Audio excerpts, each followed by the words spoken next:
Yo, I'm pissed the fuck off, man. And you're not going to get a usual. What up, man? It's not happening because last week through the weekend, this week, Charlie, it hasn't been good. It hasn't been good at all, man. Yeah, after our last podcast, man, it's been crazy. But anyways, we're glad to have a Nigerian, a beautiful one at that, on the platform today. And I think we've got a lot to say. There's too much on our hearts to vent, so that's exactly what we're going to do. But thank you for joining us, Ola. Welcome to Views Podcast. Thank you for having me.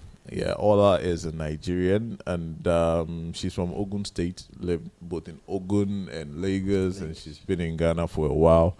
And Ola is pissed off as well. Ola, Yeah, majorly pissed. Yeah. But I don't know. What's going on in your country, bro? I wish I knew, but I don't think anyone knows at this point. Even my mom, who always has an opinion and something to say for like every situation, right now she's speechless. I mean, I just chatted with her shortly before I came in, and she's just like, nobody knows what is happening. Nobody knows what exactly the leadership, or should I say the rulership, because they are not actually leading us anywhere except into chaos. So, Really? yeah, like nobody knows what is happening. We're not leaders, they're rulers. Okay.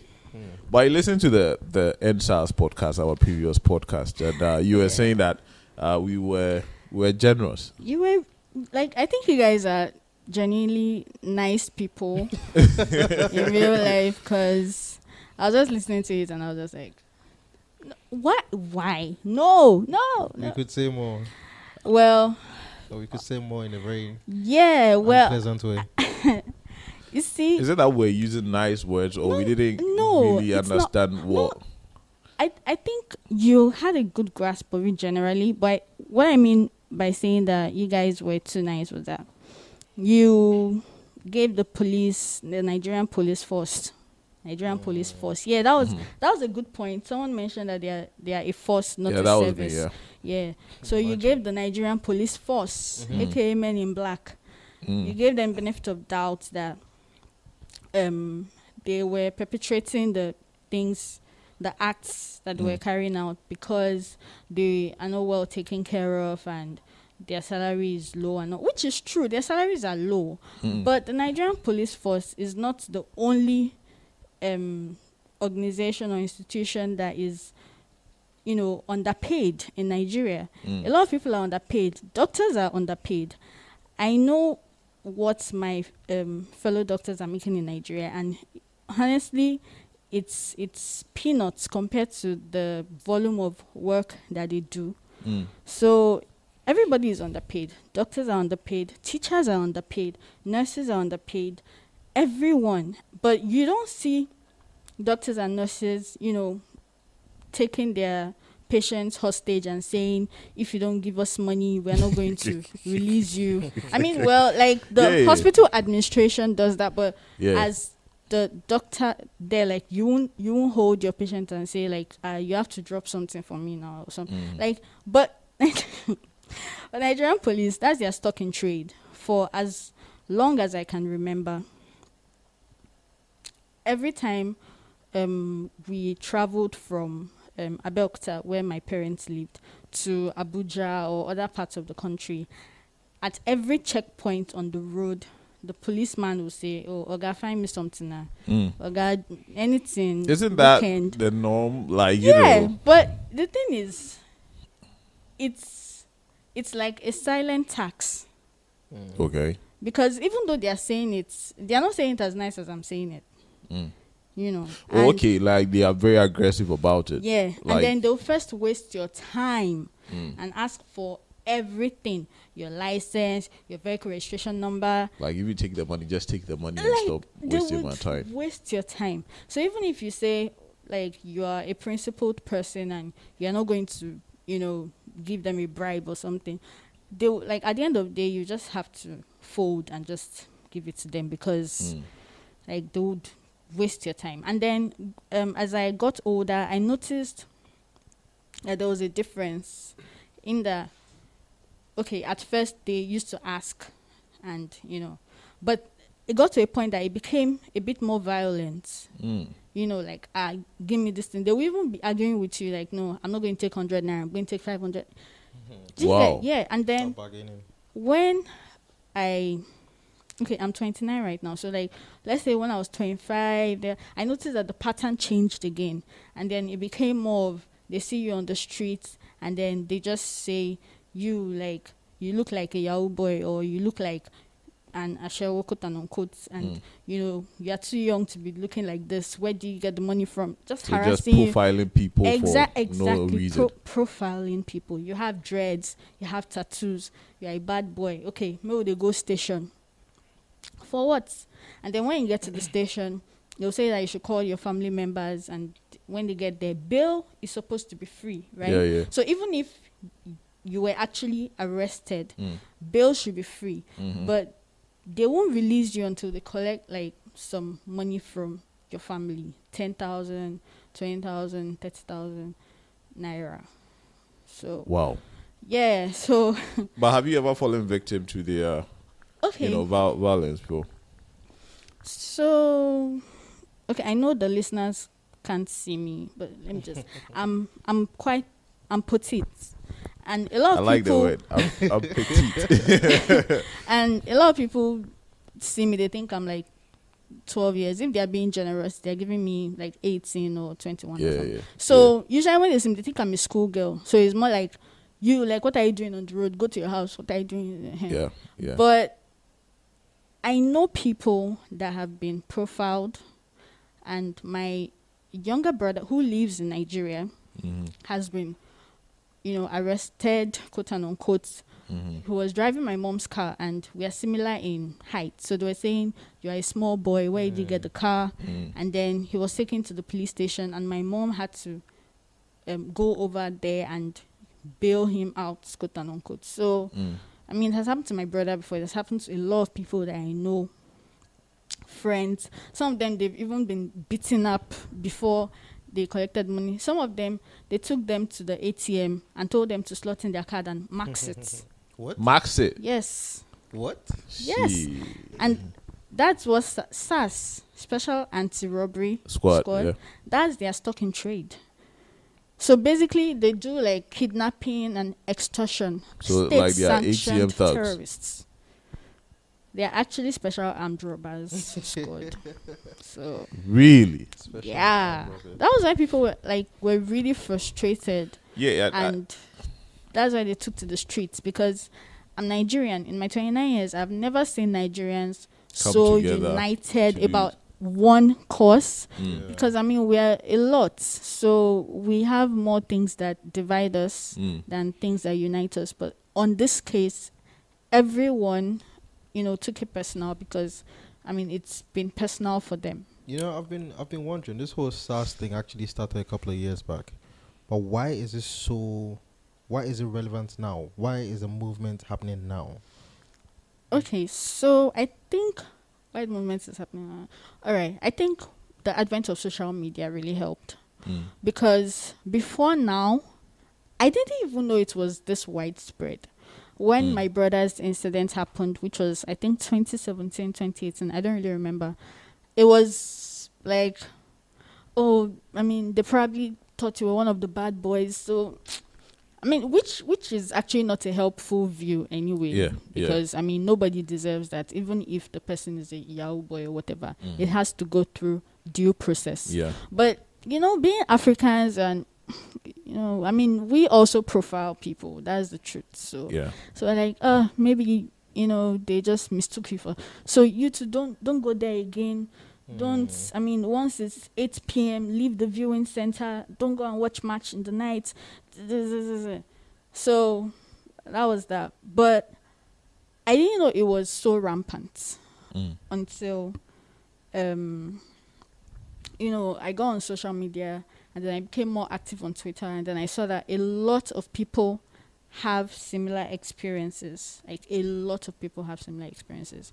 So I think people, going through that and then hearing about other people that went through a similar thing or even worse, because I mean, my brother's case was one of the most preferable, quote unquote, because the other ones, I mean, we've heard of killings. We've heard of we've heard of a place in the east, in the southeastern part of Nigeria called Okuzu. And we heard of CSP James Onwafo, who was the head of the SARS in that state. And we heard stories about extrajudicial killings. They will just pick someone, take them to their station. And honestly, at that point, you don't even know whether you see that person alive after that. Like, that was how notorious it was. I never knew about this until this year, until the NSAS, #NSAS movement. So I think that was what spurred the protest. I mean, it was purely organic. People just came together and say, this thing also happened to you. This thing also happened to me. I killed my brother. So I'm just like, nah, like, for how long will we live like this? And just like, nah. Now, I really admire what you guys have done anyways. The youth coming together to do that. It's quite commendable. Yeah. But did you guys anticipate this? Like, the response to the movement? Did you guys anticipate that? I know you're in Ghana, but you have friends you're talking to over there. Did you guys anticipate the government was going to respond in this manner? Honestly, no. In fact, I think as a generation, we are collectively traumatized. Honestly, because being a Nigerian, living in Nigeria, that to some extent, your government doesn't really care about you. And you know that there are thieves and there are rogues in power. Well, you guys just know. Oh, we know. That the government does not care about you. It's evident. It is audible to the deaf and visible to the blind. God damn it. Like, is that because, let me use myself as an example. I come from a middle class family. I never attended public schools until I came to Ghana. So University of Ghana is actually my first public or government school. Why? Because they had bastardized the education system, and for you to really benefit anything from the public system, like, you have to be extraordinary, and you have to go to like some specific schools, and even those ones, they are still underfunded. They are only hanging on by a thread due to like their old boys and old girls coming together to like do things for them, So the teachers are underpaid, and because they are underpaid, it's like a ripple effect. They are underpaid, so they are undermotivated. They can go to class and just sit down and wait till 3 p.m. or 4 p.m. and close. Like, they are not inspired to teach anything seriously. Like, they can just give assignments and that's it. And then when it's time for the final exam, whatever mark you get, that's the mark you get. Nobody cares that maybe half of the class failed or something. Because as I mentioned earlier, they are underpaid. So basically, you guys are left to your fate. Like, yeah, like the whole thing, like everything, not just cruise, cruise. But it can't be that bad. Like, there must be some sunshine somewhere. It can't be all dark. So like the that. sunshine is that the middle class of Nigeria are a lot. They are in the majority. So it wasn't so evident that this cracks were in the system. Okay. Especially maybe to the adults, but as a child growing up, you don't really see it. And also, I think Nigerians are resilient. They try and make the best of whatever situation they find themselves in. Yeah. So even those that find themselves, attending those kind of schools and all, like, they personally take it upon themselves to teach themselves. Do you understand? So, I mean, those issues were there, but I mean, it wasn't so evident to us. So the education system, the middle class were able to, get into the private school system for their kids and all of that. And then for health, people were just basically doing whatever it is that they could. Because we didn't have a comprehensive health. If we don't even have, let me be nice. We have health insurance, right? So, but it doesn't cover a lot of things. It's just maybe malaria, typhoid. Well, as it should, it's insurance. Yeah, but it should. Insurance, you can call them, Insurance is not assurance. You know what I'm saying? So it's insurance. That's it should. That's how it's supposed to be, But my key thing here is the reason why I started off saying I'm pissed off is you do not have a whole generation of people call for something, demand for something, which I think I'm not the highest grade of weed in the dispensary, but it's reasonable, right? Like, stop killing me. What can I ask? You be my guy. Basic. We live in the same country. Yeah. You just happen to go to some training and they put a uniform on you. Why do you want to kill me? Like, we are brothers and sisters. Yeah. So if I'm asking not to be killed, I think it's fair. It's beyond too fair. Much, like, exactly. it bust my mind. Like, so. You see what I said about you being nice? You said they undergo training. Who told you that they undergo training? Yeah, I'm just saying that. Yeah, I get well, it, you go to some school and nice then they throw a person. uniform on you, right? And that makes you a police officer. But I'm saying before that, you were like me. Me and you, they play ball. We they chill. Yeah. All of a sudden, because you're wearing a uniform, you want to kill me. That's what I don't understand. That's what I don't understand. Yeah, but so what you mentioned now about you and I were playing ball, we probably grew up together and all of that, and then now you want to kill me. The police system in Nigeria is highly centralized. Is controlled at the federal government level.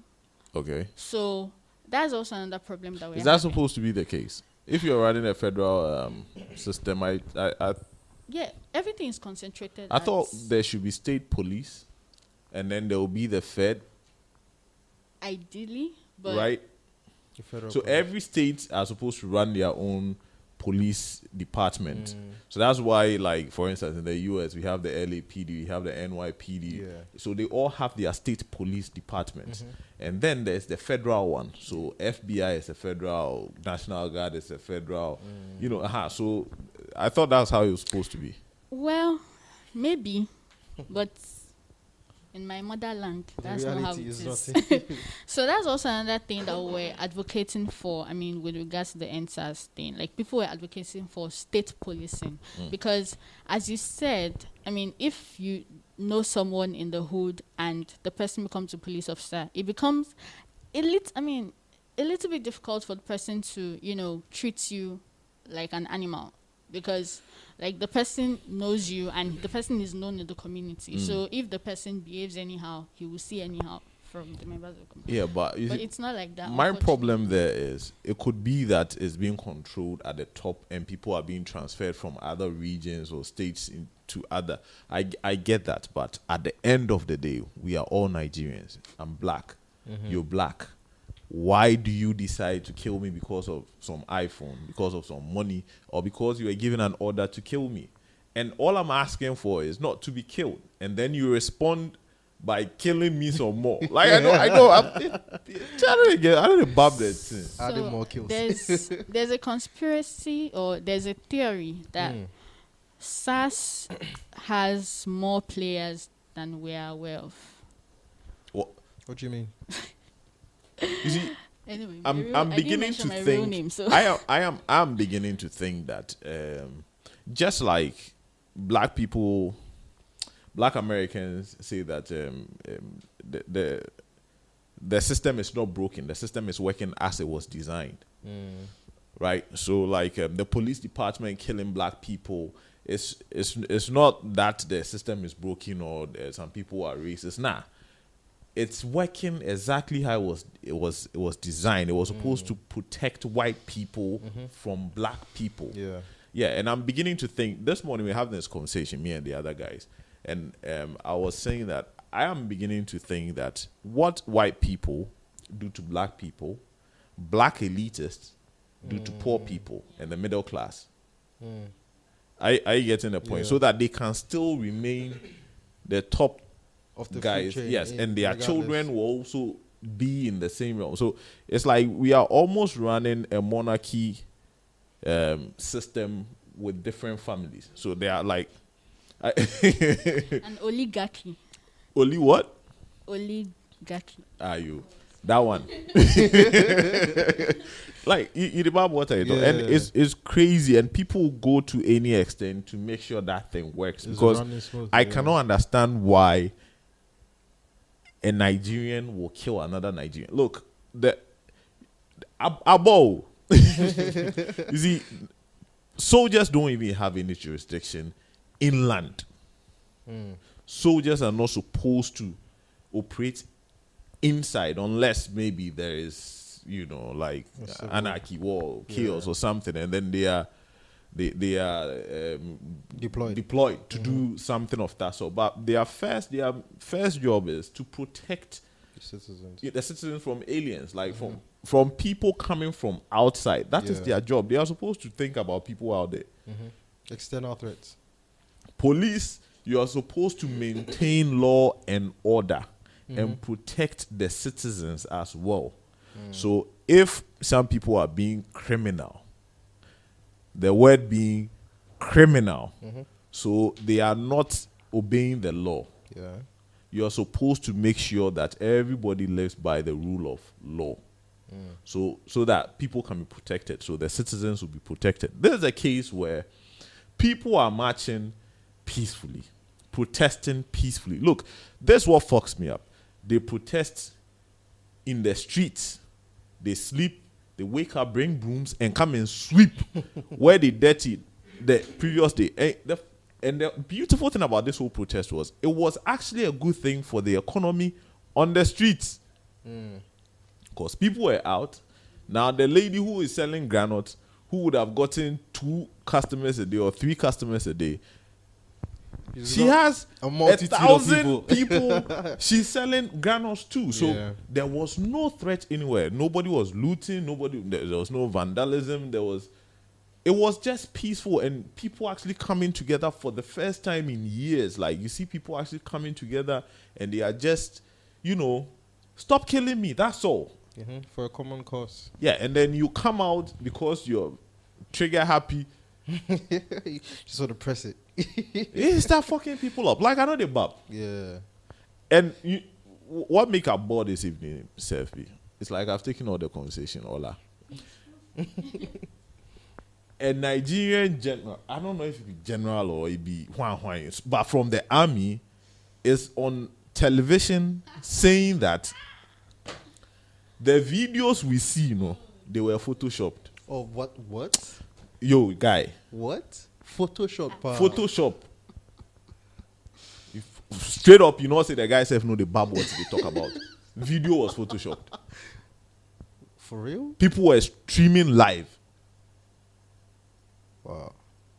Some people are denying that they are not soldiers because anybody can just go and put on an army looking uniform Yeah, just- and shit like that. Meanwhile, it's illegal to wear anything army like.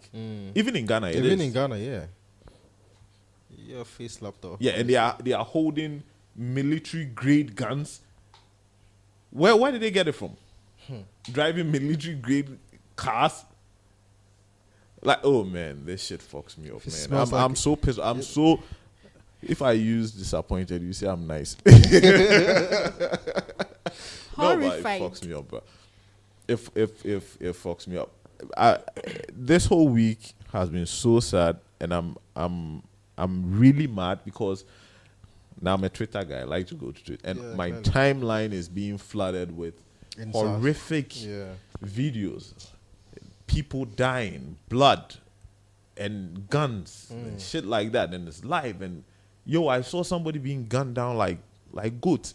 Well, I've not seen the videos, Twitter, bro. but I know they Twitter, honestly. Yeah, You showed me. Okay. Yeah. All right, sure. But then they shoot niggas like them be goat. Like he go hunting where he gets on game. Like and that's fuck. So I think I tweeted something like, where's the black love? Like what makes us hate each other so much? We kill ourselves like for what? But Like, for what? Killing I don't for know. what? I don't know. What did that guy do? Were they paid to kill? Well, what do you think? Do you think Okay. like there's a motivation to this? I'm not a historian, but let me just give you guys a bit of history. So this is not the first time that the Nigerian government, via the Nigerian military, went to a place in Nigeria and opened fire.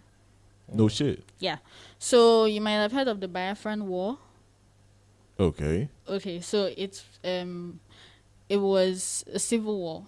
Well, that's what history calls it. But now that we've seen how they can change history, even before our very eyes, I mean, nobody even knows whether it was an actual war or it was Nigeria being a bully. So the Igbo people in Nigeria wanted secession from the country because of how they were being treated. There were like ethnic clashes and all of that, and then they wanted to leave Nigeria and set up their own country called Biafra and take the south together with them. And you know, Okay. the south is where the oil in Nigeria Delta is and the produced. rest. Yeah. Yeah. So that's where the oil is. And the Nigerian government responded with like firearms and stuff. So it's led to the civil war. It's called the Biafran War. And it lasted from 1967 to 1970. Yeah. So 1967. yeah, it's 1970. Was Buhari involved in that? We He don't was. know. He was in the military. He was in the military at the Yeah. time. Yeah. Buhari but you But go on. but he wasn't the head of state. No, he wasn't head, But but he was in the he was military. the head of state Exactly. was Yakubu Gowon then. So, and the head of state was even 30 something, like he was in his 30s doing all this stuff. So anyway, so there was that. The guy gets So this is not the first time. Yeah. In 1999, still in the Niger Delta, there was the ODI massacre in Bayelsa State, where the Nigerian military, under directions from, of course, in Nigeria, the only person, I think everywhere, the only person that can command the army is the president. So, Yes, Commander in you know, Chief. exactly. You know, went there and razed the whole town to the ground. Who was the leaving president then? Obasanjo. Obasanjo. Oh, So- so that was why Tinubu said, That he doesn't have the right to take. no, like Buhari is being slow. If it was Obasanjo's time, this thing would have ended a long time ago. Yeah. Yeah. So I mean, they are both former military heads of state. So the Odi massacre, they razed everything to the ground, left with an Anglican church. I think left with a church, the health center, and I think a bank or something. Every other thing was burnt to the ground. Wow. And, including the people. Well, the people were killed. Most Yes, of them I'm saying were killed. it just everything just went Yeah. off it. Yeah, most of them were killed. I think in 2015 or 2017 too. There's a Muslim sect in Nigeria called the Shiites. A similar thing happened, but you see, the thing is, all this time, like a lot of people didn't really know that this was what was going on, and it's easy to see how come now because right before our very eyes, they are changing the narrative, and social media wasn't so like Big then. then. So they would just say, oh, there was a clash, like those people came to attack the military and the military responded. So, well, I mean, people died, but yeah, that's it. Moving on. And it was just this year, I think just last week, that I realized or that I read that with the Shiites, they loaded trucks with dead bodies and bury them in mass graves. Mm. Yeah, because later they were like, oh, I mean, there are no bodies. Do you guys? So, like, how can you prove this? So it was an independent investigation, I think, by Amnesty International. An independent investigation, that unveiled, like what exactly happened. So the Nigerian military already has that history. It's just that it's the first time that they are doing it to the middle class. And I mean, they tried to cover it anyways. Yeah, but They took down all the CCTVs at the toll booth, and then the lights went out. Lights went out. okay. So with that, the Allegedly. governor, Anyways. the governor is saying According that there were no CCTV cameras, that there were infrared cameras for, it's a toll gate, so like to, motion sensors. Yeah, but But infrared cameras are to supposed to capture detect things even better, no? Thank you. Yes, infrared cameras, even if you this is switch how the light God off. caused confusion in their camp. Anyway, so he said there were no CCTV cameras, that they were supposed to detect what's this thing called, plates, license plates and stuff. And when he said that, people did like a collective like, if it is infrared, then it should actually be able to like capture everything. Yeah, but because infrared can, I think, detect even when heat. you switch So when the people are lights moving, off, it can detect you that. will see everything clearly when you use infrared. With infrared. And my whole problem with these dumb Oh, please feel free. Say it. motherfuckers Say is it, Nick. now, because you must be really dumb talking to a technology savvy generation And about lying. infrared and cameras And and chat shit like shit. that, and talking about a video or Photoshop Chat when shit. people were streaming live. Like, So another thing to that, they were saying that the Nigerian army came on Twitter and said fake news. Yeah, yes. I No saw that. soldier was at Lekki toll gate. But the Yeah. thing is, in Nigeria, if any soldier catches you wearing anything camo, hey, you don't be like they can take you to their barracks and beat you. Yeah, even here. Like it's Even crazy. here. And if they are nice, Yeah. they'll tell you to strip. Yes, even here. So how will anybody in their right so like camo is not something that will just go and pick in the boutique or pick somewhere and then wear and then start like, so like the lies are not even gelling. And I even like how they keep implicating one another, because when Ami said they were not at the scene, the governor of Lagos State, Sanwo-Olu, said, well, that he wasn't the one that gave the go ahead to the army. So it was like, okay, so are you saying that the army was there, but the army people are saying they were not there, but you just said you were not the one that gave the go ahead to the army? Like, it's crazy. Nah, it's Charlie. Maybe I want to even speak to you, because the thing it fucks me up. And these are lives, like these Real are people. talents, these are future leaders, these are great minds that you just ended for whatever reason, selfish or whatever. You just end people because they are not towing your line. Like, I don't understand. And In a democracy. there's no democracy. Yeah, but 'Cause like if in a you- supposed democracy, Yes, you're doing this. if you can express yourself, Yeah. your right to protest, you cannot do that. Then where's the democracy? Sure. It doesn't make sense to me. And the killings, man, they What did then they kill people, though, Jay.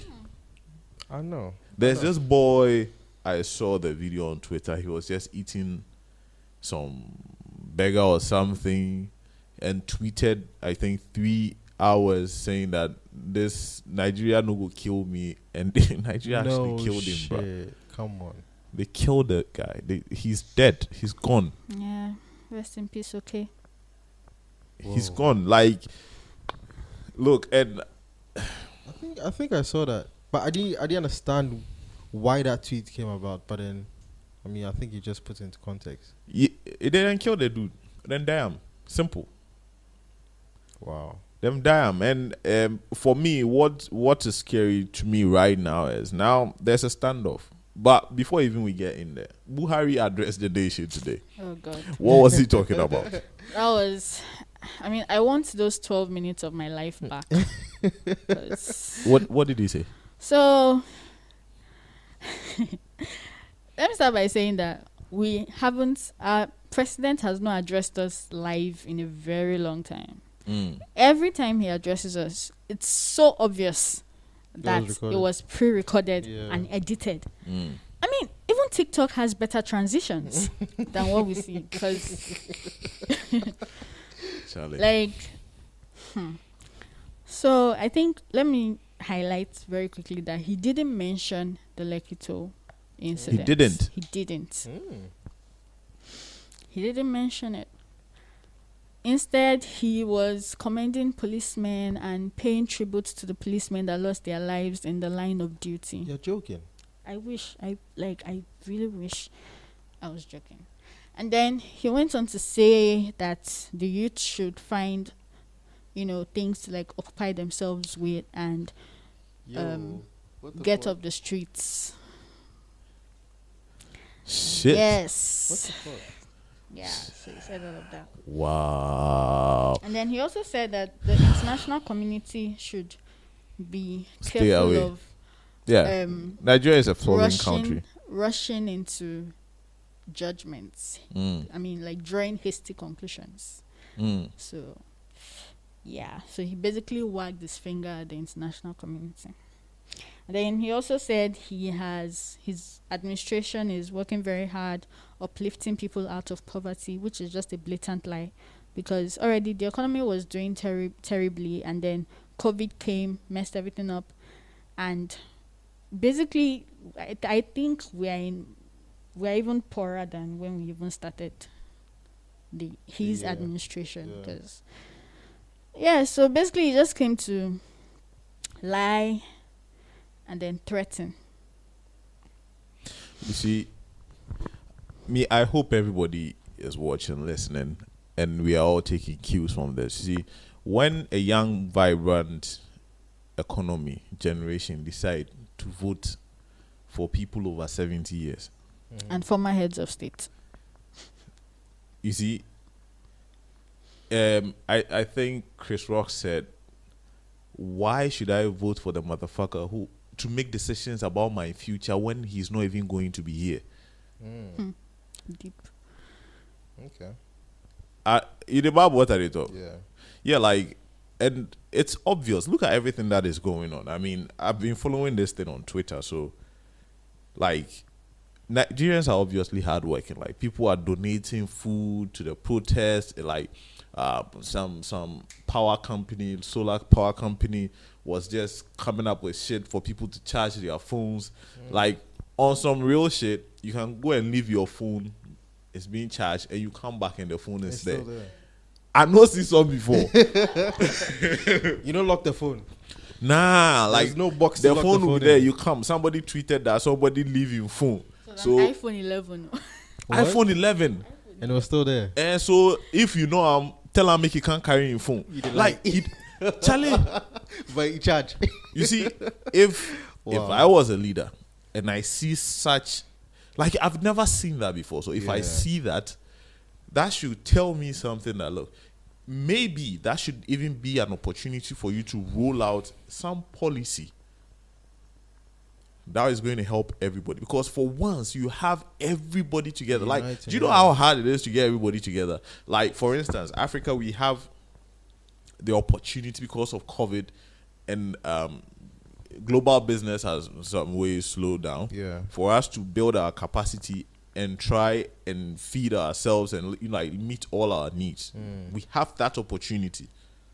Do you know how hard it is to get such an opportunity? And you have youth coming out, one voice, togetherness, doing things and helping each other. Like, it'd be a miracle. Now, you are the head of state or you are the president. Of course, you are not the one policing the street. Some police people go do yawa. Some soldiers do yawa. Do you have to double down the yawa? Like, does that make you weak? Like, what my whole problem is, when you have these old ass niggas ruling, they have old ass mentality about how they should do things. Like, you know, in our culture as Africans, the elderly is never wrong. Mm-hmm. The elderly cannot apologize to young people. Yeah. It will never happen. But this is a different case. It's okay to be wrong.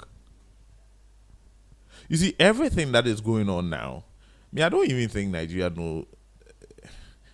Like, do you guys know how big you are? We are aware. Are you Most sure? populous black nation. Yeah, but what it means in terms of money economy? Yeah. I mean, I think we have the biggest economy in West Africa. Exactly, you do have the biggest economy. Like, that is a 200 million people market. Mm-hmm. Do you know what you can do with 200 million people just sitting there? What you can do? Can sell anything. Do you get what I mean? Yeah, I understand you. Yeah, and you have all this, and this is what you choose to do. It fucks me up, bro. It does. Like, I forwarded a video to you today. Yeah, you did. Did you watch it? Is which the one on the techies, and how they are encroaching in Africa? Mm-hmm. Jack. Oh, Jack Ma, and then no, the Twitter Facebook Jack and, guy, Jack Dorsey, and his reason for coming to Africa, and the Chinese, and how they are coming into Africa. It's all because of the market. Yeah. Like, they are. How many are we? We are 3.2 billion people. I don't know. 1 point something. I don't know. It's all about the numbers. We are plenty. It's all about the numbers. And we are curious. Mm-hmm. And we want to do shit. And look at, like, if you go on your timeline and you see what the youth are doing, like, I have a friend, Abisola. So what Abisola was doing to help the protest, and what her friends were doing, and you know, they were coming up with tech shit to, like, ingenuity. Like, Charlie, you have this vibrant youth who can help your economy. Yeah, they are even helping your economy without your consent. They are doing it because they need to survive. You are killing them, and they are telling you, "Don't kill me." All they do is just come and walk around, and then in the morning they will clean their mess. Then you go and kill them. It fucks me up. So the thing is, the generation of our parents, and generally, Nigerians are obsessed with respect. Yeah. Obsessed with it. You know, let me tell you a story. I didn't know this, until I met Abisola and her sisters. So my dad walked in. I had never seen that before. Me and my dad walked in. All three of them went down on their knees. Yeah. So I thought they were By about default. to fall. So my heart caught. I kid you not. My heart caught, like, why something they hopping? And you know what my dad say? He said, "Omo ya lata for." Do you understand me a bit? And I said, "Omo ya Nigeria." I said, "Yes." I said, that's why. I didn't understand it, but so I asked them afterwards and say, when an elderly person walks in, or you go to meet an elderly person, as a youngster, you being a kid, for a lady, both of your knees should touch the ground. Prostrate. For a guy, your chest should touch the ground. For real? I Yeah. kid you not. Yeah. The chest. Oh, it's normal. You know, because when you watch it, like, in the movies, they don't get anywhere. Then they'll be like, oh, like, Yeah. So you don't Those are know nice how people. far it is that they're going. Yeah, so they explained that, if it's in the corporate world, because you are well dressed, so you don't have to go with your chest, so you just bow down and then they will hit your back. But ideally, your chest for touch the ground. Yeah. And that is the same mentality I think they are using as an approach to this issue. Yeah. Sorry, I cut you off. You were It's saying fine. something. Anyway, that greeting is peculiar to Yoruba people, though, where I'm from. So it's peculiar to the Yoruba tribe. So it's not necessarily everyone that does that, but at least you have to make a show of, respect. Respect, You know, maybe just incline your head to an angle or something, and then you're like, oh, and they just acknowledge it. So yeah, so it plays a big role in how we relate to one another, honestly. Not even just about governance, it's even in interpersonal relationships with our, family, nuclear and extended, and in the church and things. I mean, like, we call our pastors and their wives daddy, mommy, and like it's a thing. And Ghana, we learn that daddy, mommy. That's in the mommy part. Yeah, the only one. They call you, and this is just on the side. They call them papa. Wives are calling their pastors daddy and come home and call their husbands by their first names. Hey. Oh, but it's a different dynamic. Who told you it's a different dynamic? It's a different dynamic. What are you talking about? Who is supposed to be your daddy? Who owns the ass? Oh, please. No, that one is Zaddy. Yeah, Zaddy. So, yeah, so like they are obsessed with it. I mean, I know people that if you don't add auntie or sister to their names, like they literally will not answer you, and it's pervasive. I mean, that's how we're socialized. So, I mean, when I came in with my brother, I mean, you see, I had to quickly say that I'm the elder. I mean, it's just how we've been taught. It's how we've been groomed. Everything.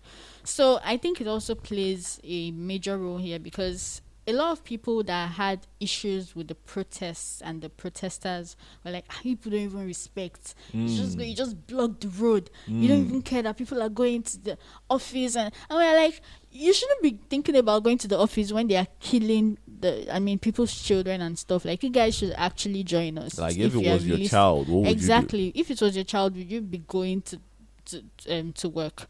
Like, you should join. And then they are upset that we are talking back at them and stuff. That's like also that. another thing. You're talking back. The others are saying something. And then like you see widespread videos. I mean, there was this video of a girl, like, I stand honestly, like, she came out and then she said Buhari has been a very bad boy and we'll tackle him later. Like, she said it. And she said that before that she said she was 21 years old.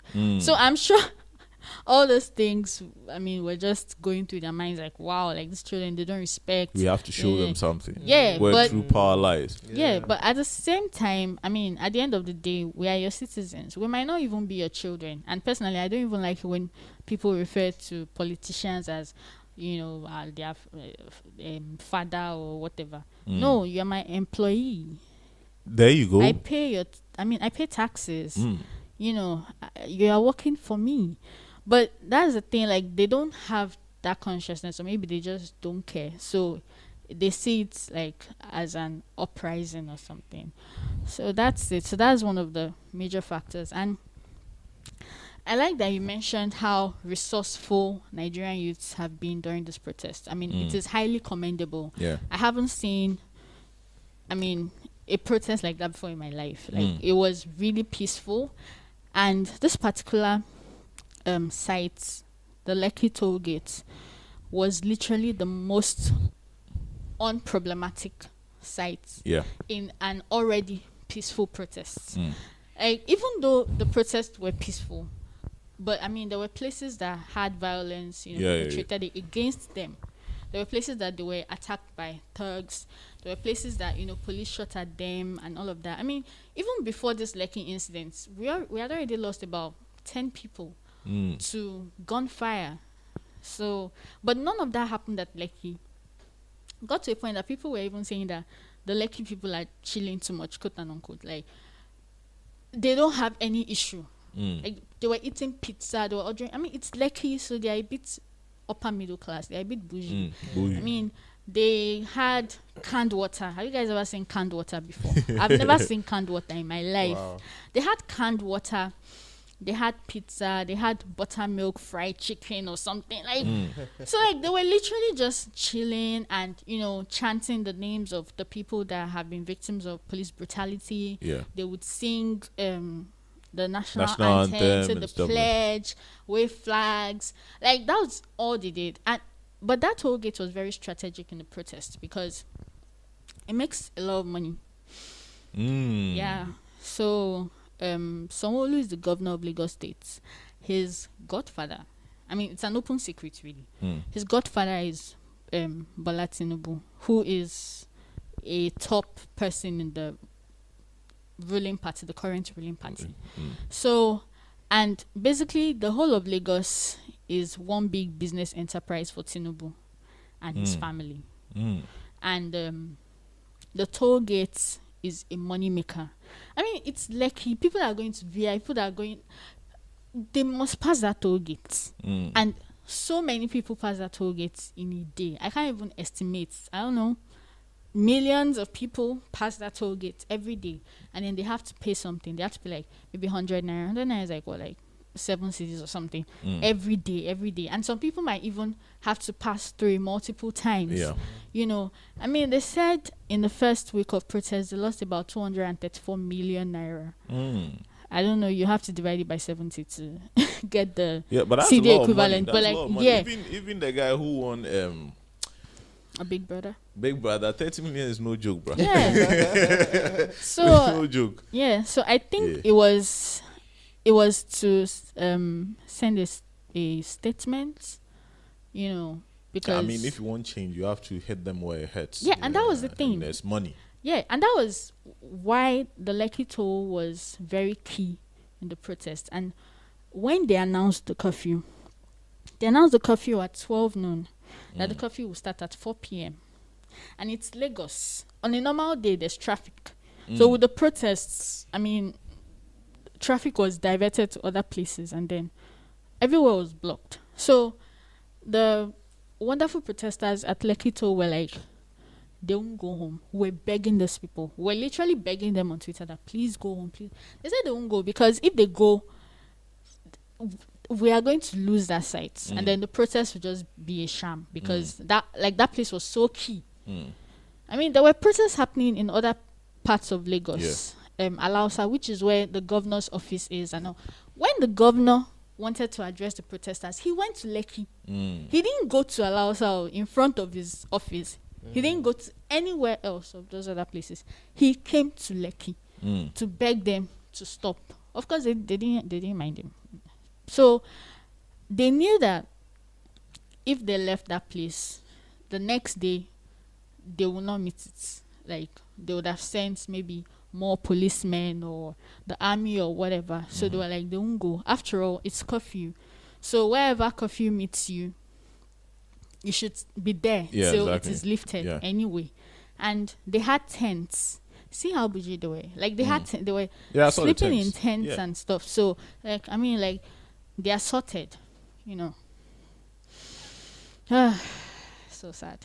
Yeah, it is sad, Charlie. Yeah, I'm very disappointed in the Nigerian government, and I think our last podcast I said the leadership and the government, they failed the people. Yeah. Oh, they've doubled down on that shit. Like, this is just man, it's terrible now. And I know some people make the argument that Nigeria is a sovereign country, and since it's an internal issue, they have to deal with it, and I fully respect that. But it doesn't mean when you see something, you say something. At least say it. It doesn't change anything. Like, it's rather unfortunate where things have gone now. Now it's more violent. Yeah, and once something becomes violent, you know, it's like the whole message is lost in the violence, and I pray it doesn't escalate anymore than what it actually is now. But I have a feeling, and correct me if I'm wrong, Ola, I think there's a standoff now. So somebody is brutalizing you, you go and protest against the person, and at the end of the day, the person is still there. Nothing happened to the person. What have you done to the person? Absolutely. You've given him power now. Like, now he's untouchable. Like, you see those guys who used to talk chow in class or act a fool in class, you go and report him to the teacher, and the teacher snobs you. They will throw you forever. And that's what is happening. Like, I think now it's become a do or die affair. Like, if they do not make the change now, SARS will be untouchable now. Are you getting it? That's how I feel. And if that's going to be the case, then what it means is the youth will not They won't take you lying down. Yo, they will remain resilient. This thing is going to go on until somebody decides to back down. That is what I fear is going to happen. And that's going to hurt Nigeria really bad and the whole sub-region, because the biggest market is Nigeria. And this is probably going to send a message across Africa to the youth. Yeah. You know, looking at who they put in power.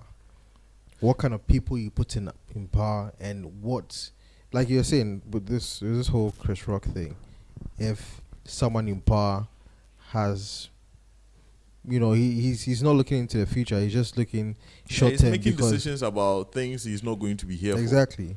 So now it's going to affect the youth all across Africa, looking at what kind of people they put into power, and what kind of thoughts or, like, say, vision they have, for the youth coming up.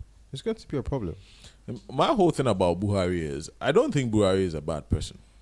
I'm not being nice. I'm just, you see, it's always good. It's always good to look at these things from various angles. You see, bad background. I think that this issue he's not handling well, and I don't think he ever thought that in his lifetime or in his presidential term this will happen. Yeah.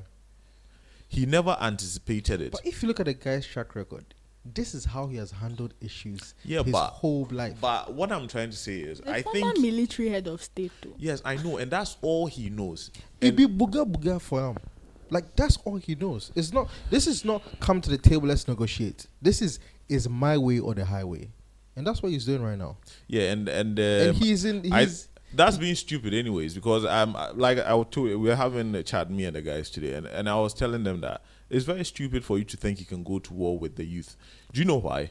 You're dealing with 200 million people, and your demographics mean a lot more people. Yeah, I think we're like 65%. Are you getting the point? Of the whole fine. population. It doesn't matter. Where's Buhari? No, what I'm trying to say is, he's not the head of military. He is the president. Yes, but what I'm trying to say is, if you command the people, people they won't kill. He go kill everybody if he wants. He can't. That's what the point I'm trying to make. You see, we are talking about numbers here. How many people do you have in the military? How many bullets do you have? We are talking about Nigerians, so it's not just any group. Nigerians are very aggressive, and once they make their mind, they are going to do something. It's crazy. If these guys, imagine if Ghanaians were at Kwame Nkrumah Circle sitting down and soldiers showed up and shot just a warning shot, where would they go? Everybody would run away. They sat. Even when they were being shot at, they were still sitting. Are you joking? And they were still waving the flag and singing the Nigerian anthem. And they were there were people on the ground. Dead. And they were saying, they don't kill person, then they kill us. But people around were still not running. Waving. They were still there. They were still there. You see, so my point is, if, for instance, that night they wanted to do something to the military, because I don't think they were 100. How many bullets do you have? Are you getting the point? And I don't want it to get there. My whole thing is, you see, I don't think an American soldier will kill an American citizen. America will go to war with the whole country, kill the whole country because you killed one American. That's true. You see, and that's why I tweeted, where's the black love? Like, why is it so easy for us to end a life and not feel anything about it? They've had a lot of practice. Honestly. That is what we need to change. I think that is where the problem is coming from. We don't love ourselves enough. And the question I always ask is, what's the price of the black man's life? In the wise words of J. Cole. What is the price of the black man's life? It doesn't mean shit to us unless he's rich. If the person is a politician, his life is valuable. Somebody got killed, the politician who got killed in Cape Coast or something, and all of a sudden, all MPs are getting protection. Meanwhile, motherfuckers are dying every day in Ghana. Do they get protection? Of course not. No. So the price of the black man's life is determined by how much he makes or His background, his background. who he is. That's the problem. We do not care about life, and we are willing to waste it just for some change. And it's scary. It is scary. You see, we'll get to a point where, and it's happening. Like when the poor don't have anything to eat, there will be nothing left. But the rich, they will come and eat the rich. Yep. And That's actually what is happening. and right that's now. what is happening. And the most dangerous thing, or the most dangerous person you can ever meet in your life, is somebody who has nothing to lose. Oof. Because he will go all out. So 'Cause imagine having a whole generation. The most dangerous thing you can meet, or woman you can meet, is somebody who has nothing to lose. Yeah. So imagine having a whole generation who have nothing to lose.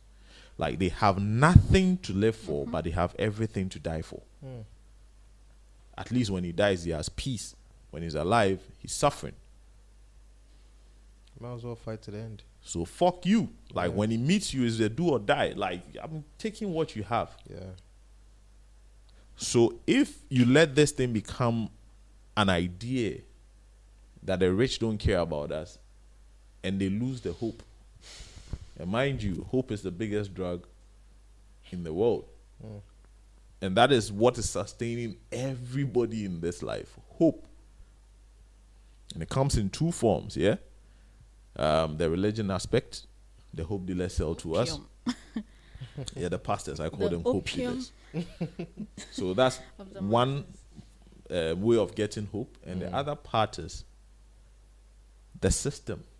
The government put it in place, systems for people to think when they work hard, they will make it. My words, exactly. Think. Make people think. That's the hope. So if people think they can make it in this life because of what they are seeing, they are hopeful. So they have something to lose. But if this thing continues and they feel there's nothing more for them, it's hopeless. Guy, 65% of 200 million hopeless people. You do not want that. I don't care the power you will, the president, the military, whatever. You do not want that. These niggas know where you live. They know where your people live. They start burning some people's houses and shit. Burnt, like the whole of Lagos was in flames earlier today. Like they burnt shops, malls, entire malls. Yeah, I need to get on Twitter, man. And I mean, and it's sad that the middle class is the collateral damage, because the middle class is the one closest to them. So of course that's where they'll start from, but the fault is not from the middle Not from class. them, yeah. That's the problem. Unfortunately, but And you see- you can't keep impoverishing people generation after generation, and then not just that. You there's poverty of money, there's poverty of hope, like you said. There's poverty like everywhere, and then they see that you are flourishing, like everything is just in abundance for you, and they know that it was the sweat of their backs that is feeding you, and then you just keep doing it, and then you release the police and army on them, and then you don't expect anything. I don't understand. It's not possible. So that's basically what it is now. It's like the whole of Lagos has gotten, and it's not just Lagos anyway. It's not just in Lekki. There are other parts of Lagos, and then there are some other states that similar things are happening. Like people are just fed up. That's the thing. People are fed. And I think now they're asking for more. It's not about just NSAS. Yeah. So now you see, it's end now it's bad becoming governance. a problem. And I think the leadership, the government knew that if they give in to one, Yeah. you open a floodgate. So they needed to kill the thing once and for all. But they had forgotten that we are not in 96. There's social media. That's the only hour. And that is why I think Buhari is retreating that, look, stay out of our business.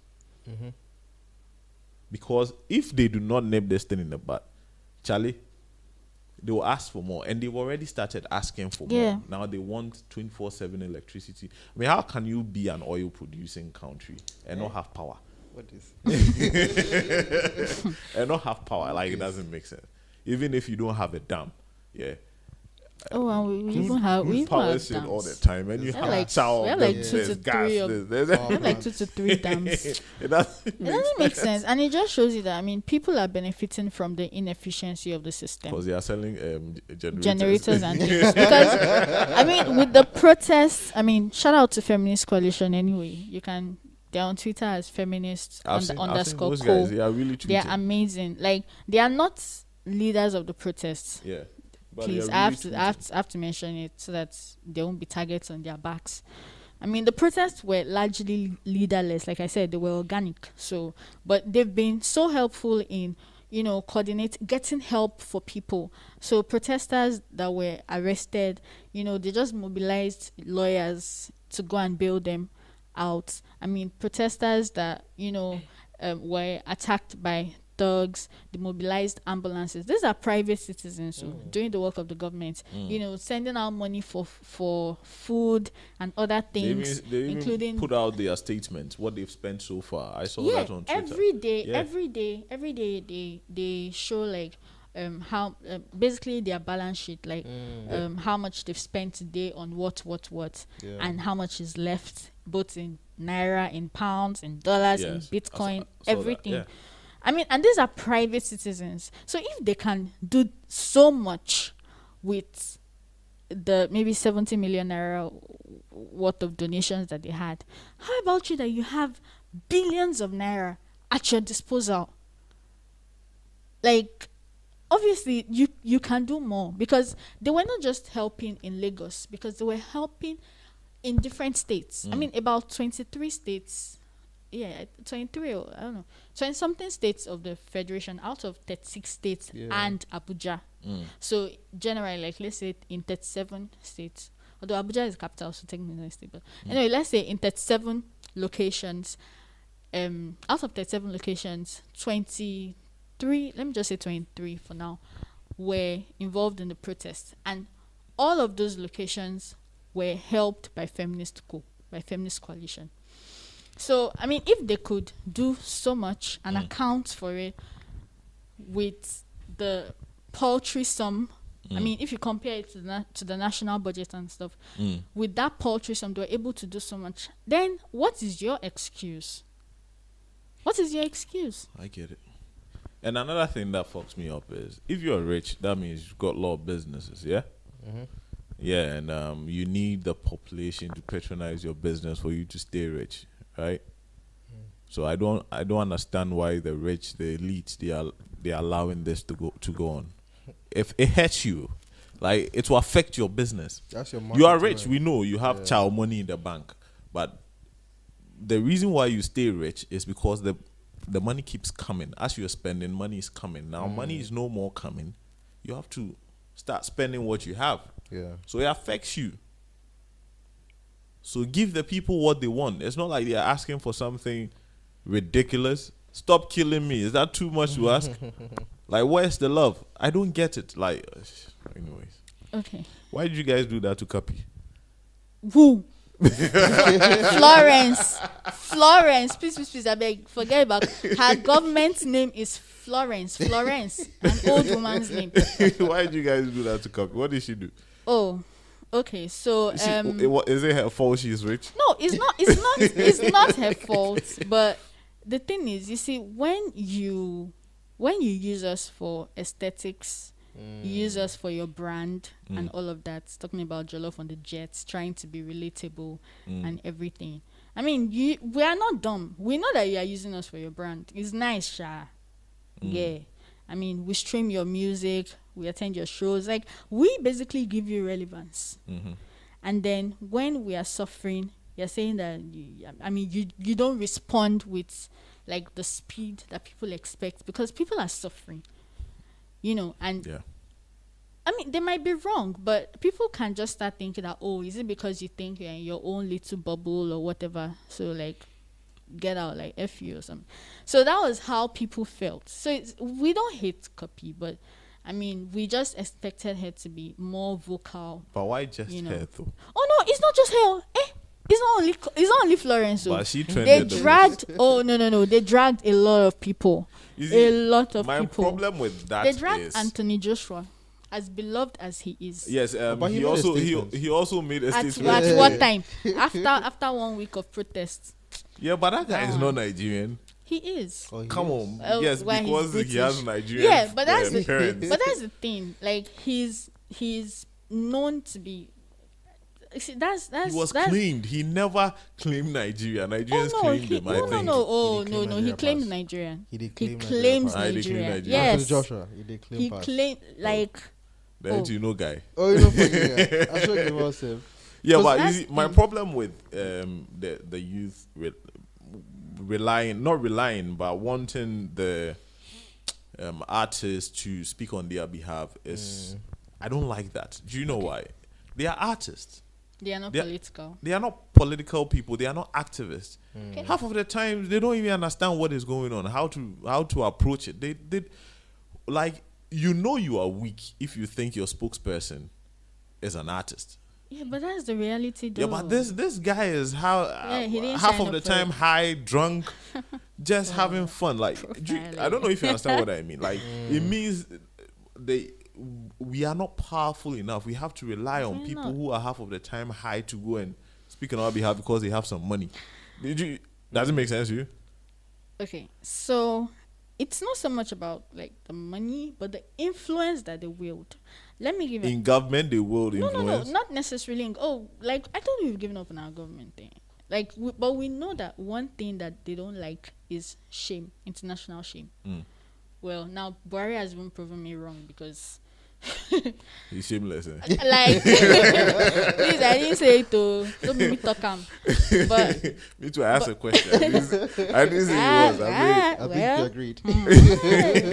So I mean that's one thing that they don't like, international shame. And so we wanted to shame them into doing the right thing because like we've asked nicely, you're not minding us, we've done protests 1, 2, 3, 4 days, You're shooting you. so start shaming them. But what's the way forward? Okay, What do you guys do now with everything going on? Because it has to end at some point. Life has to go back to, should I call reality? Because Yeah. people have to yeah, eat. but this is our reality though. Yeah, I know, but This people is a still have new- to eat. Yeah, well, they have to eat, nobody's going to stop them from doing that, but People have to work. That's what Like- I'm trying to say. like What's the way forward? How? Because it cannot linger forever. If it lingers, my fears if that thing should come true, Charlie, then Nigeria is going back in time, and We're it's already actually back going in to time. serve some people's purpose. Because you see, when we end up destroying our own, guess who will come and rebuild it? The people with the capital. And they are still rich. It's still the Dangote. rich people you are fighting against. So they get all the big contracts and rebuild and still profit off the war, off the violence, off the chaos. There should be a way out without the violence. It cannot happen. It's not good for anybody, especially the poor and the middle class. Okay, so with regards to the poor, so today, like I said earlier, Lagos was up in flames. There was serious arson, and then there was also serious looting, massive looting. Nobody was spared. ShopRite, Spa, And everything. they So- found that warehouse with the COVID-19 Yeah, you saw that, right? rice. Yeah. So food relief that they were supposed to give to the people during the COVID-19, they were just stocked up in some warehouse. Yeah. It was just sitting there. Maybe they plan rebranding and selling it. Oh no, Or maybe we're they'll keeping use it for it for elections. campaign or something. Yeah, 2023. for campaign or something. I don't know. So they broke into the warehouse and they took everything home. Yeah, I mean, and allegedly, not even allegedly, but you names to say allegedly. But I mean, it was captured on video. Even police vans and the army people came to take their. Yo, the rice. They also came to take So their. when own. it comes So to it just hunger, begs. So it everybody just dey begs the hungry. question that you're suffering with us. So why? Everybody, Anyway. and that's what I expected. That you see, I know as a uniform person, you take orders, but you see, when the order is towards your own, Yeah. where's the love? Like, I know they've given you an order, but it's wrong morally. Is your life threatened? If your life is threatened, fine. So you defended yourself. I get it. But if But you are not not people threatened at sitting all, on the ground and somebody and- instructs you, gives you an order to execute. I'm using the word execute because if the Yeah. person is not armed, it's an Yeah, execution. it was an execution. Why do you do it? You see, now you found rice, allegedly. You all enjoy the rice. Yeah. Because you are all the same. Once you take the uniform off, you're still a Nigerian. Like, Still whatever human. systems that exist, it affects you directly. Yeah. And one of their 5 for 5 was actually fighting for you. Yeah, for Their help, demands. increase in police welfare and all of that. Yeah. If we are too nice, honestly, my generation there, we don't deserve Nigeria. So we are all nice. Nigeria You see, doesn't deserve Nigerians us. and Views podcast, we are all nice. Because honestly, like when I even saw that part, I was like, You don't But- think so? oh, me, I have my own personal issues with Nigerian police that maybe I'll mention later. So I honestly don't rate them. I'm so traumatized by Nigerian police that even when I'm in another country and I see police people, I start having palpitations. Then I have to remind myself that I'm not in Nigeria. So, I mean, I have that with them anyway. So, but when I saw that, I was like, wow, you people are nice. And even on Twitter, like, there was a day people were just brainstorming and saying, or is it that the police people don't know that, like, we are not their enemies? Should we do something? Should we, renovate a barracks? Should we? Immediately, people started shutting it down. Like, no, we're not going to do that. How can people be killing you and then you are going to renovate their barracks? So, like, people genuinely want peace, Yeah. but they don't want peace. And now they've escalated the whole thing. And we're just like, dude, all we wanted was to end SARS. And Yeah. you responded with more brutality. I don't know how you guys are going to end this, but you I really should. don't know. Now, honestly. people are being violent on Twitter with their tweets. People are talking about only weak people believe in karma. Yeah, like, right? Like yeah. when somebody does something to you, Yeah. the same shit Yeah, to the person. you bro. have to implement Fuck justice. karma. Do it to the person and let karma also come and add Yeah. on top.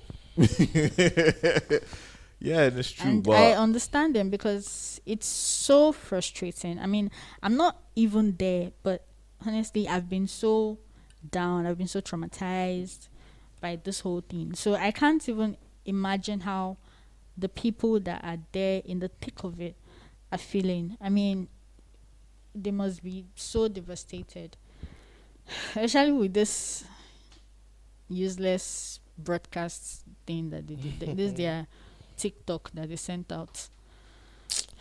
It's so sad. So sad. to our Nigerian brothers and sisters, we are with you in thoughts and prayers. But Incest. I think we've gone past the thoughts and prayers, man. We need to act and change the narrative. It can't be this way. Nigeria is too important to, go down. It cannot happen. It cannot happen. Yeah. We are too far behind in the world of economics To go further. to go back again. Like Yeah. it cannot happen. We cannot do this to us. For the rich people, like I said, they will come and rebuild again. They will make more money. And at the end of the day, I mean, they will fly their people out. Oh, they've already started flying them out. You see, and Picking one or two clothes and their passports. yeah, private jets. And Nigeria, they have plenty private jet too. So Yeah. they don't even need to go and board some commercial plane. They are gone. And these guys will. I'm not saying they will win at the end of the day. I'm saying there should be some sort of Compromise or something. somewhere like, they are not asking for much. I know now they are, but Yeah, but I mean, it's even due if them. You should have done this thing a long time Yeah, ago. if they had arrested it in the first week of protest, it would never have degenerated to this point. And it is Exactly. entirely on them that Now they are it killing has people, and degenerated that's the to wrong this thing. You point. see, foolish people they town. So already you won't do it way. So now people have started killing police officers, and that's the point. Where's the love? Like, he's only wearing a uniform. So I'm saying, you, the uniform person, that guy is your brother. Yeah. It's just that you're only wearing a uniform. It's the same thing. You killing a police officer. He's only wearing a uniform. He's still a Nigerian. Yeah, but people have pent up rage. I mean, as at yesterday, the curfew was implemented yesterday. So the incident was on Tuesday, and then so as at yesterday, there were still videos on Twitter of police people doing target practice. What? With people. With people? Yeah. Like, they were just... like allegedly. Okay, let's say allegedly. The video was Photoshop. Video shopped. So, like, honestly, right now, I mean, I don't feel that much pity for the police. You should, Ola. I'm trying to, but I understand where people are coming from. The nation. And honestly, people are not just doing it indiscriminately. It's not like they are, burning down police stations just because it's a police station. People have issues with those particular police stations that they've been burning down. The police officers that they've been attacking, people have issues with those particular police officers. Yeah, but isn't that the same thing that they've been doing to you? It is. Michelle Obama said when they go low, you should go higher. Exactly. And that is why they are where they are. That is why they are trying to push Trump away. They say when they go low, you take it to the floor with them. Exactly. So I mean, I don't endorse violence. I am not a violent person. I don't even know how to fight. But all Nigerians can fight. Me, I fight with my mouth. Only if necessary. I mean, generally, I can't fight. So I try to avoid violence. If the situation was changed, you would fight. Oh, if I was bigger. Well, but I wouldn't be a bully. But you considered it for a second. I would. Oh no. I'm not a bully. But I mean, people see it as more of a, you want to kill me, so I have to kill you first. That is how people are saying it now.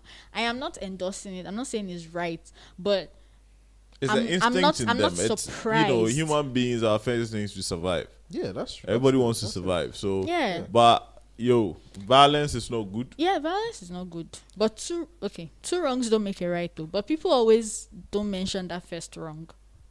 Yeah, I know, but there should be some sort of compromise somewhere for them to come to. It has to be done somehow. I don't know how they are going to do it. Yeah. Because the protest is leaderless. So I don't know how they are going to. All they are saying is just meet the demands and then they will go home. It's as simple as that. The Nigerian government, just do it, bro. What they're asking for is due them. Just do it. If there are other things you're asking for, it's due them as well. Draw up a plan. Do it. You have the money. Mm-hmm. If you don't, borrow some shit. You've already borrowed, Seth. We have loans that I know. We've all. What did we say the other time? Which is what? People in debt, like there's a difference. People in debt doesn't mean they are broke. They are just in debt. Because rich people are in debt more than poor people. Yeah. Are you getting the point? Yeah, they are just in debt. Doesn't mean they are broke. Nigeria is not broke. They are just in debt. So do it. Nigeria cannot be broke. You got the money somewhere. Oh, they have plenty money. I mean, they are even, they are cutting down the healthcare budget and increasing budgets for renovation of the National Assembly and stuff. So they have a lot of money in this terrible economy. You see, so it comes down to this point. Politicians are not bad at what they do. They're actually too good at what they do. Because politicians, their first and foremost job, I know people will fight me on this, is to win votes. It's not written anywhere how they do win those votes, but if they are winning the votes, then they have succeeded. Anything that comes after that is secondary job. Their primary is to win the votes. If you don't win the votes, how do you do what you are saying you will do? Good. So the problem is not we have bad politicians, we have bad voters. So it's on us, the people, the youth. If we continue voting for these bad politicians, the so-called bad politicians, is on us. We are rather bad voters. So if you don't want something, don't vote for that thing. True. But you see, don't vote because they say we are going to vote and this is the most popular nigga or the whatever. Yo, what is he giving you? Okay. Vote on issues. Don't vote on the guy. Who cares if he is rich? On issues, what is he saying? Does it resonate? Does it change the system? Does it enable the environment you're in to make you successful? Is he a visionary? Does he see what you're seeing? That's what you're supposed to be looking at. Young people, stop voting for these guys who have no plans. They just have catchy phrases, campaign, throw some few bags of rice here and then you vote for them, and then you call them bad politicians. Nah, you the sucker. It's true. You are the fucking one. I kid you not. It always pisses me off when I talk about voting and shit like that, because, and then the whole fucking 4 years afterwards, we go on radio and talk about politicians. Yeah, meanwhile, you are the dumb nigga who put him there. It's like a cycle. Ola, thank you. Well, you see, for us with the voting thing, there's what makes Nigeria peculiar is that they have weaponized poverty. So poverty is a weapon. So, and they employ it as an instrument for voting. And then when they want to hire thugs, and then they're like, oh, don't worry, I'll give you 500 naira. I mean, there were people in Abuja that were attacked by thugs, and then they caught one of them. And they asked him that, who sent you? How much did they? And he said they paid them 500 naira. 500 naira. I don't know, divided by 70. That's on small money. It's very, very small. I don't know. What's calculator? Like, it's really small. Yeah. 500 naira. That was his price? What?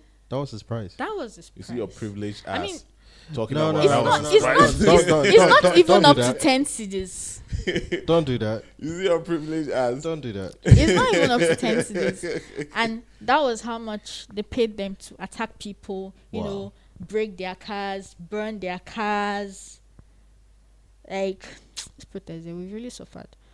So, I mean, and then they employ it too during elections. So it's so sad. It's like the Nigerian problem is so multifactorial. It's basically a hydra-headed monster. And basically what we wanted to do was just cut one head off. Yes, which was insecurity. And two has come out. They decided to, burn us to the ground. So that's that. Nigerians, we are with you. Thank you. Keep your head up.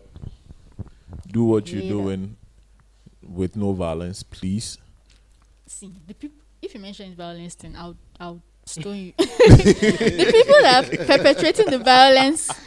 Well, that was the BT. Are likely you should not. See her. This should be a clip, a sound clip before the starting of the podcast. Yeah. Like, the people that are perpetrating the violence are very unlikely to listen to this podcast. But please, just in case you're listening, please stop the violence. But they are very unlikely to listen to this podcast. Or you'll be surprised. Well, I hope. That is why I said, if they're listening, please. You're just hurting us and you're hurting yourself. But most of them are likely not to listen to the podcast. Most of them are not on Twitter. They are not on, like, social media, as we say. Maybe their only social media is WhatsApp or something. Like, they are poor people, which unfortunately they've been termed hoodlums. But really, this is their own form of protest. It's unfortunate. Their, illiteracy and poverty have been weaponized. So this is how they know how to express their frustration and express their anger. So I think I've lost my train of thoughts. But basically, what needs to be done is not in our hands. It's in the hands of government. So it's left to the government to do what is right. But we don't know if we can trust them to even do it. 5 for 5. 5 for 5. Yeah, this one is more like 20 for 20 now. Yeah. But Nigerian government, please set up African Union, ECOWAS. Yo. Do they work? Oh. Story for another day. When you see something, say something. Yeah. I know Nigeria. And say the right thing. Yes. Don't say violence on the part of protesters and go. Sorry, that one there. Nigeria is a sovereign country, so yes, we do not want outside forces coming in to do whatever they want to do. They may take advantage of the situation and do whatever they want to do. So we are encouraging the Nigerian government to do what they are supposed to do to end this. And when I say supposed to do, I'm not saying more violence. I'm saying just do your jobs, man. Do your jobs. Listen to the people. Listen to the people, because the power is for the people. Yeah. The will of the people is the law. Mm-hmm. It's as simple as that. So if the will of the people says that disband SARS, they don't want the SWAT, the new SWAT. Don't change the name. Just disband it, and they have their demands. They're 5 for 5. Just do it for the people. They voted for you. I mean, how do you push something on somebody and then they say they don't want it? That's rape, isn't it? Yeah, it is. No consent. Exactly. No consent. That's rape, and rape is one of the most heinous crimes you can ever commit. So that's what they are doing. They are raping the people. It's crazy. Thank you, Ola. Oh, you're welcome. Thank you. Thank you for having me. I hope I didn't talk too much. You should. It'd be like me if I talk past you. Thank you, and nice meeting you too. Yeah, nice meeting you. We appreciate you because you're busy, but you spared us some of your time. It's all right. And I hope this goes viral. Okay. I mean, hope so too. Yeah, because I think the first one was us making assumptions and trying to wrap our heads around. Being too nice. Yeah, being too nice. You guys but too nice. Ola has given a more, picturesque view of what's going on. Yeah, and it's unfortunate what is happening, but I hope they're able to turn things around. We are counting on it. And so thank you if you listened this far. Long. Oh. You do everything. Thank you again, Ola. Ola, what's your social media? Would you like to put your social media handles out? Okay, so on Twitter I am That Love Child, ThatLoveChild. So that's Love Child. Okay. Love Child. Love. Yes, you guys say love. Love the B. This guy is love. Exactly. Love. Like when you're feeling is like when you tell somebody I love you, the feeling is inside. Love you. That's love is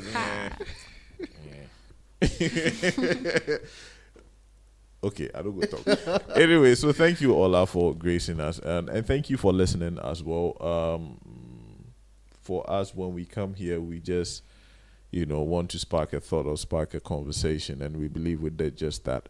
Let's go out there and try and change the narrative and change the world, basically. Mm-hmm. Africa, this is our time, and we need to rise up and change our own narrative, change our own destinies. We just have to keep on keeping on. Nobody is going to help us unless we help ourselves. Yeah. And it's not one country. I'm talking about one continent, Africa. We have to do this for us. Even if some people don't want it to happen, we have to do it, but in a more non-violent way. Yeah. Thank you, and as always, love God, love yours, and love all. We out.